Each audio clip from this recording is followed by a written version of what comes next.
안녕하세요, 김봉철입니다. 국내 최초로 쉽고 재밌고 정확하게 노가다에 대해서 알려드리는 시간을 가져볼까 하는데요.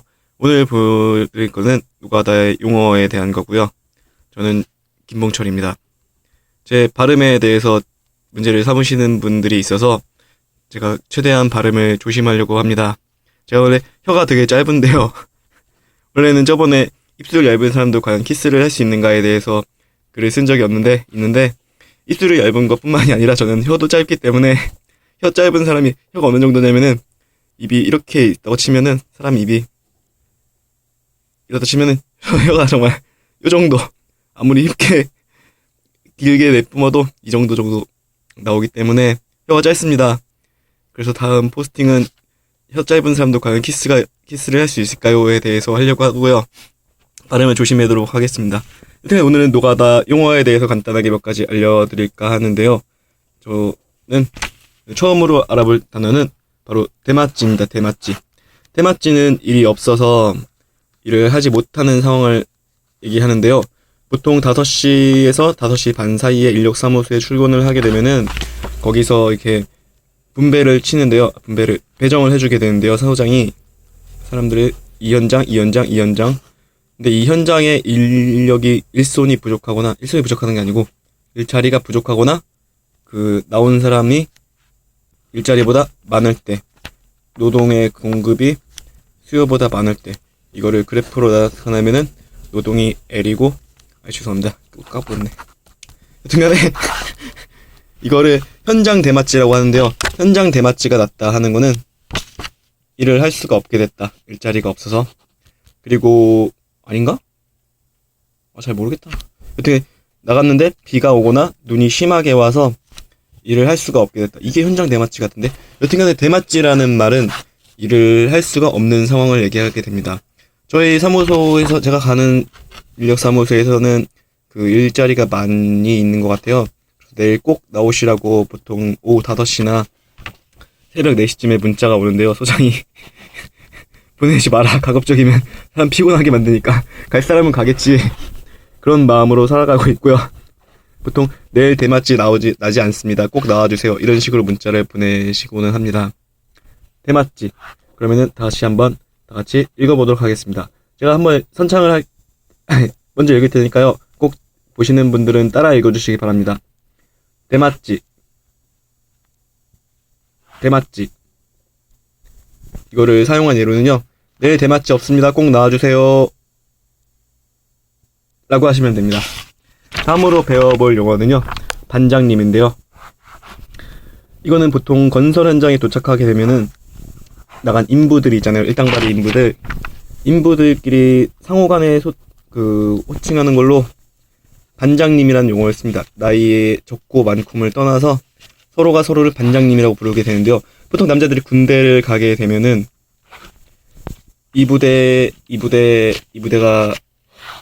중대가 섞여 있으면은 중대 안에서는 뭐 상하관계, 선임관계가 있겠지만, 선후임관계가 있겠지만, 타중대 사이에서는 그냥 아저씨라고 호칭을 하잖아요. 아저씨. 그러니까 여기 이등병이 여기 병장에게 아저씨라고 하고, 여기도 아저씨라고 하고, 왜냐면 남이니까. 같은 중대 안에서만 선후임관계가 보통 있잖아요. 그런 것처럼, 노가다를 하는 거는 아무리 초보고, 잘하고를 떠나서, 그냥 다 아저씨가 아니라, 야씨. 반장님이라고 호칭을 합니다. 그래도 저는 나이가 30대니까 5, 60대 아저씨들이 저를 부르는 말로는 보통 야, 너, 저기 이런 식으로 부르곤 합니다. 그렇지만 공식적인 용어로는 반장님이 있습니다. 반장님 이쪽으로 좀 와주세요. 반장님 이것 좀 도와주세요. 라고 하시곤 합니다. 그러면 반장님도 한번 읽어보겠습니다. 반장님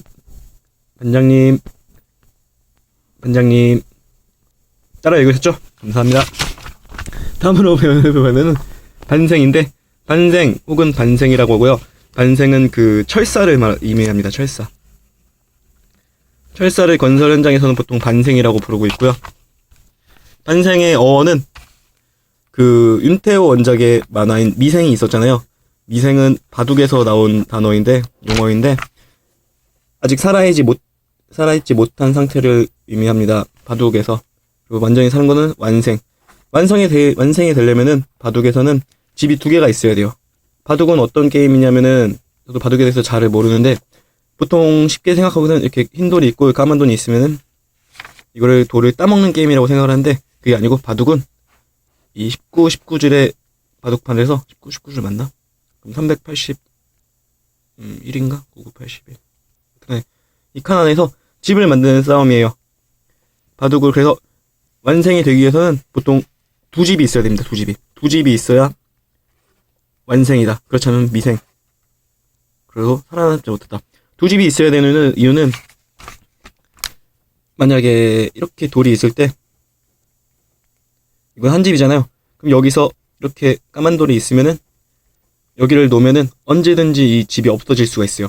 그렇기 때문에 최소한 이 안에 두 개의 칸이 있어야, 두 집이 있어야 살아났다고 할 수 있고, 이거를 또 두 집이 있다고 완전히 산 건 아니고 여기에 막혀 있거나 그렇게 해야 살 수 있는데 이거는 묘수풀이를 많이 풀어보시면은 알 수 있습니다. 저는 바둑에 대해서는 되게 모르는데, 그리고 이러한 형태를 서로 따먹고 따먹힐 수 있는 상태잖아요 지금.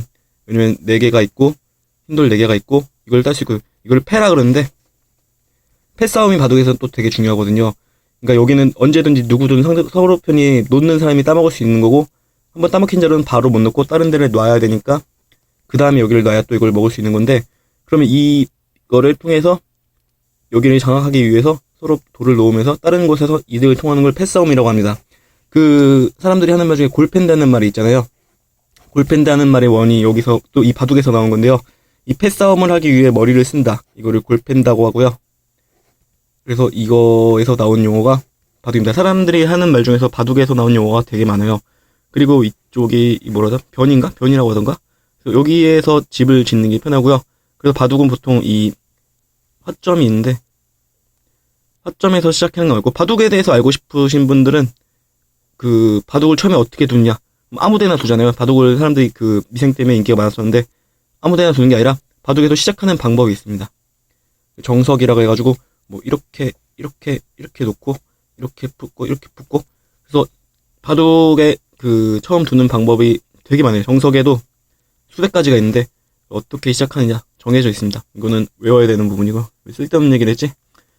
죄송합니다. 어떻게 반생은 반생의 원은 바둑에서 나온 말인데, 미생도 아니고 완생도 아닌 것. 철사는 사실 어떤 거에도 쓸 수가 있잖아요. 이 길쭉한 쇠덩어리이기 때문에, 쇠로 된 줄 같은 거기 때문에 어떤 것이든 될 수 있기 때문에, 살아있는 것도 아니고 죽어있는 것도 아니지만 반 정도 살아있다. 그래서 반생.